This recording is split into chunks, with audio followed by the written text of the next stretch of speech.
un conseil à vous donner, je vous dirais, ouvrez votre cœur. Et surtout, allez à l'école du caméléon. C'est un très grand professeur. Si vous l'observez, vous verrez. Qu'est-ce que le caméléon? D'abord, quand il prend une direction, il ne détourne jamais sa tête. Donc, ayez toujours un objectif précis dans votre vie et que rien ne vous détourne de cet objectif.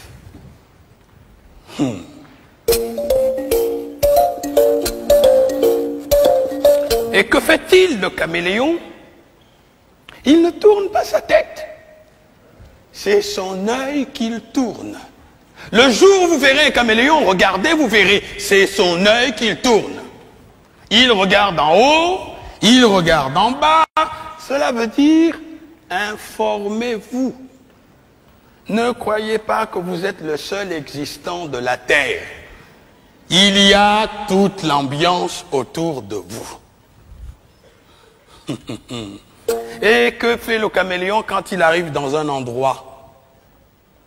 Il prend la couleur du lieu. Ce n'est pas de l'hypocrisie.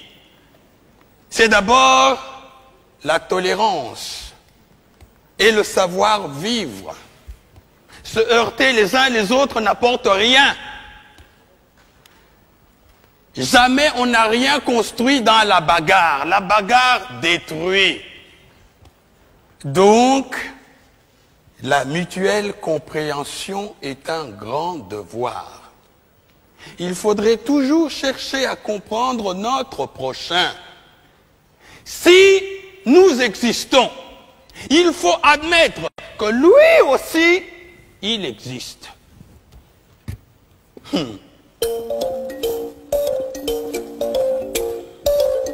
Et que fait-il, le caméléon?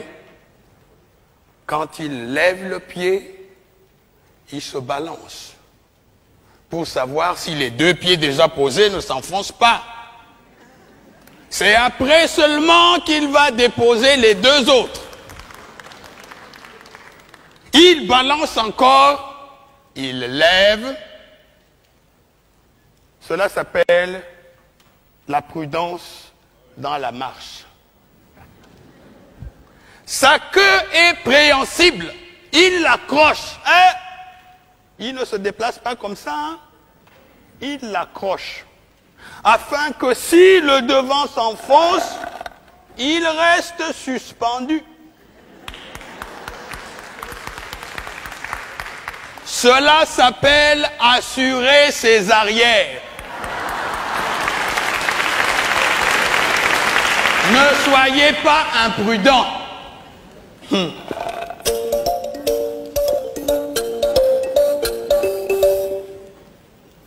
Et que fait le caméléon quand il voit une proie? Il ne se précipite pas dessus, hein? Il envoie sa langue. C'est sa langue qui va la chercher. Car la petite proie ne vous dit pas qu'elle ne peut pas vous faire mourir. Alors, il envoie sa langue. Si sa langue peut lui ramener sa proie, il la ramène tranquillement. Sinon, il a toujours la ressource de reprendre sa langue et d'éviter le mal. Ne soyez pas imprudent. Allez doucement dans tout ce que vous faites. Si vous voulez faire une œuvre durable, soyez patient, soyez bon, soyez vivable, soyez humain.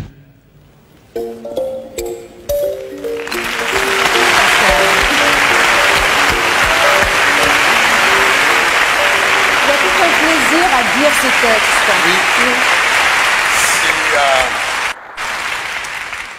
Amadou Ampatéban, par ce texte, en tout cas moi, me fait revivre tout ce que mes parents m'ont dit autour du feu. Et c'est toute la grande philosophie qui doit normalement nous accompagner durant toute notre vie. Et c'est l'école de la parole enseignée sous le baobab. C'est l'école de la parole et c'est l'école de la sagesse, de la philosophie. Et de la philosophie. Et vous vous définissez beaucoup aussi comme un humaniste. Mpateba le faisait aussi. Exactement. Comme Hugo. Merci. Merci.